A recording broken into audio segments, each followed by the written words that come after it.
I don't deserve it. No way that I could earn it. He loves us, God loves us so. Halo adik-adik sekalian, selamat pagi adik-adik. Kalau kita melihat di beberapa minggu kemarin, adik-adik tahu nggak? Hari ini kita sedang memperingati hari apa? Ya, hari ini kita sedang memperingati hari Jumat Agung. Di mana Jumat Agung itu adalah kita memperingati Yesus sedang disalib dan mati di kayu salib. Oleh karena itu adik-adik, meskipun saat ini sekolah minggu tidak ada ibadah, tapi saya punya pesan buat adik-adik semua. Kita buka sedikit firman Tuhan ya. Kalau kita baca dari Yohanes pasal 13 ayat yang ketiga, di situ tertulis bahwa sebenarnya Yesus Kristus diberikan kuasa oleh Bapa untuk melakukan apa yang Yesus Kristus mau. Tapi adik-adik, ingatkan apa yang dikatakan Yesus ketika dia sedang berdoa di Taman Getsemani? Walaupun di tengah kondisi dia sedang diserahi keputusan bebas untuk memilih, tapi Yesus memilih untuk tetap setia kepada Bapa. Dia mengembalikan semuanya kepada Bapa. Dia mau turut sesuai dengan rencana Bapa.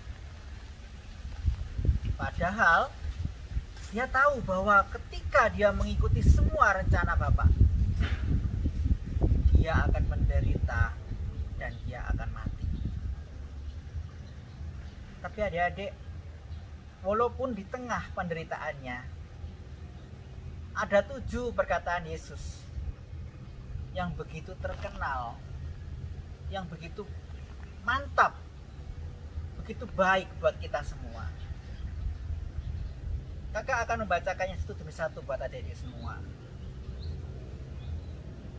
Lukas 23 ayat 34. Yesus berkata, "Ya Bapa, ampunilah mereka, karena mereka tidak tahu apa yang mereka lakukan." Adik-adik, di tengah kondisi Yesus sedang mengalami penderitaan, tidak satu pun kata-kata yang keluar dari mulut Yesus untuk membenci dan mengutuk manusia. Yesus justru berkata, "Ampuni mereka." Di sini mengajarkan kepada kita semua bahwa mereka semua yang mungkin telah menyakiti hati kita, hati adik-adik semua, Yesus mau kita mengampuni mereka. Oleh karena itu adik-adik, di momen Jumat Agung saat ini, Lose juga mengajak adik-adik untuk kembali mengampuni setiap mereka, teman-teman adik-adik, orang tua, atau mungkin saudara-saudara adik-adik yang mungkin menyakiti hati adik-adik. Mari kita ampuni mereka. Kemudian perkataan Yesus yang kedua, di Lukas pasal 23 ayat yang ke-43. "Sesungguhnya hari ini juga kamu akan bersama aku di dalam Firdaus." Ini adalah perkataan Yesus kepada penjahat yang ada di sisinya. Yesus tahu bahwa orang yang ada di sebelahnya bukanlah orang yang baik. Tapi Yesus tahu mana pertobatan sejati.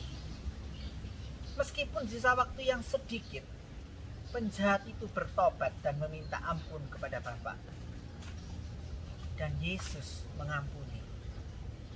Adik-adik, saat ini Yesus menawarkan juga hal yang sama kepada adik-adik. Mungkin selama beberapa waktu ini adik-adik sering berbuat salah, sering melukai hati Tuhan. Tapi Yesus selalu memberikan kesempatan buat adik-adik untuk kembali datang dan bertobat kepadanya. Mari adik-adik datang kembali kepada Tuhan, minta ampun. Tuhan Yesus pasti akan mengampuni adik-adik. Perkataan Yesus yang ketiga, Yohanes pasal 19 ayat 26 hingga ayat yang ke-27. Ibu, inilah anakmu, inilah ibumu. Kata ibu di sini, Yesus bukan ingin secara khusus menceritakan tentang mama, tapi Yesus ingin menyebutkan orang tua. Adik-adik, kalau sampai saat ini adik-adik masih sering melukai hati orang tua, Yesus mengajarkan kepada kita untuk mengasihi mereka, untuk terus menyayangi mereka. Adik-adik, mulai saat ini, ayo kita ambil komitmen. Jangan sampai kita melukai hati kedua orang tua kita.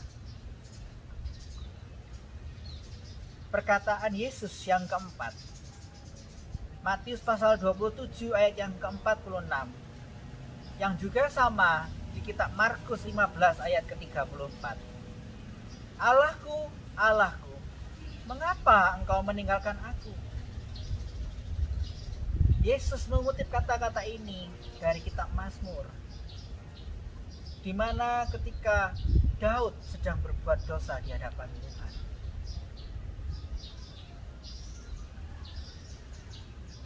Walaupun di dalam kondisi apapun, percayalah bahwa ungkapan Yesus tentang Allahku, mengapa engkau meninggalkan aku, bukanlah sebuah ungkapan bahwa Allah benar-benar meninggalkannya, tapi itu adalah ungkapan penderitaan yang sangat dalam, sehingga seperti merasakan bahwa Bapa meninggalkannya. Adik-adik, Yesus pernah mengalami penderitaan yang amat sangat. Oleh karena itu, kita pun bisa tahu bahwa ternyata Allah kita, Tuhan kita, Yesus kita, memiliki perasaan yang sama dengan kita sebagai manusia. Adik-adik mungkin pernah mengalami penderitaan, perasaan yang pahit. Tetaplah datang kepadanya. Perkataan Tuhan Yesus yang kelima dari Yohanes pasal 19 ayat ke-18. Aku haus. Ini adalah momen di mana Yesus merasakan kehausan karena dia harus menderita dari semenjak dia ditangkap sampai ketika dia disalib. Dia hampir tidak menyentuh minuman. Adik-adik, mungkin adik-adik yang saat ini belum pernah merasakan apa yang dialami Yesus. Bersyukurlah karena Tuhan masih mencukupkan semua yang adik-adik butuhkan, termasuk kebutuhan makan, minum. Belajarlah mengucap syukur untuk semuanya. Perkataan Yesus yang ke-6 dari Yohanes pasal 19 ayat 30. Sudah selesai.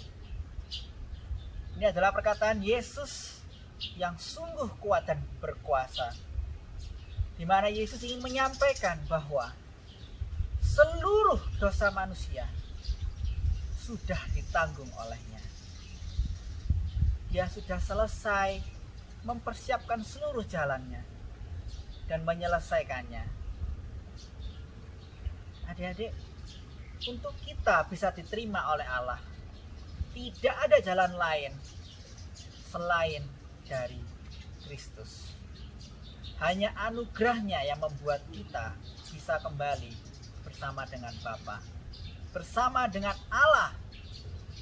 Oleh karena itu adik-adik, jangan pernah berpikiran bahwa andai kata kita diterima Allah oleh karena perbuatan kita.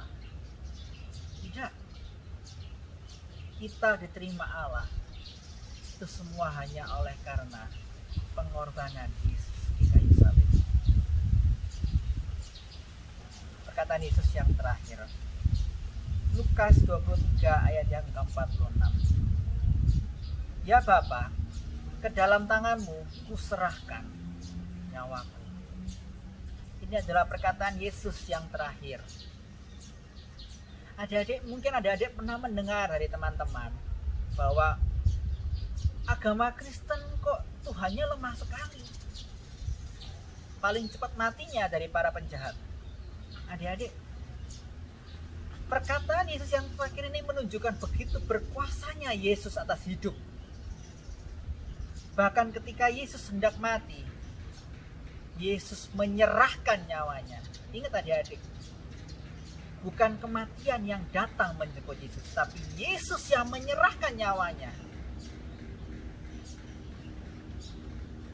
Adik-adik, 7 perkataan Yesus ini begitu luar biasa. Dan 7 perkataan Yesus ini menunjukkan begitu besarnya kasihnya buat kita. Oleh karena itu di dalam Yohanes pasal ketiga ayat yang ke-16, Yesus pernah menyampaikan, karena begitu besar kasih Allah akan dunia ini, sehingga ia telah mengaruniakan anaknya yang tunggal, supaya setiap orang yang percaya kepadanya tidak binasa, melainkan beroleh hidup yang kekal. Adik-adik, di momen Jumat Agung ini kita bisa melihat begitu besar kasih Allah kepada setiap kita. Sekarang giliran adik-adik. Maukah adik-adik menerima keselamatan dari Tuhan Yesus? Marilah kita menghayati momen-momen Jumat Agung ini dengan baik. Ambil komitmen yang baru. Kita mau hidup yang baru, dipenuhi oleh Roh Kudus, oleh Kristus, sehingga kehidupan kita mencerminkan murid Kristus. Sampai jumpa adik-adik. Tapi ingat, kematian Yesus bukanlah puncak dari rencana Allah. Puncaknya nanti pada waktu kebangkitannya. Sampai jumpa adik-adik. Tetap ikuti ibadah sekolah minggu ya adik-adik.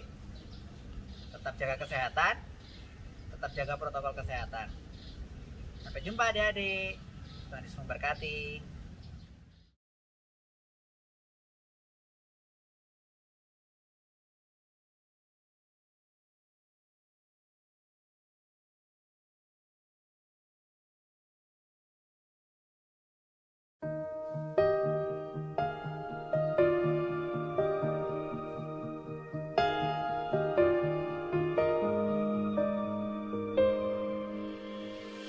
Even though I don't deserve it, no way that I could earn it. He loves us, God loves us so.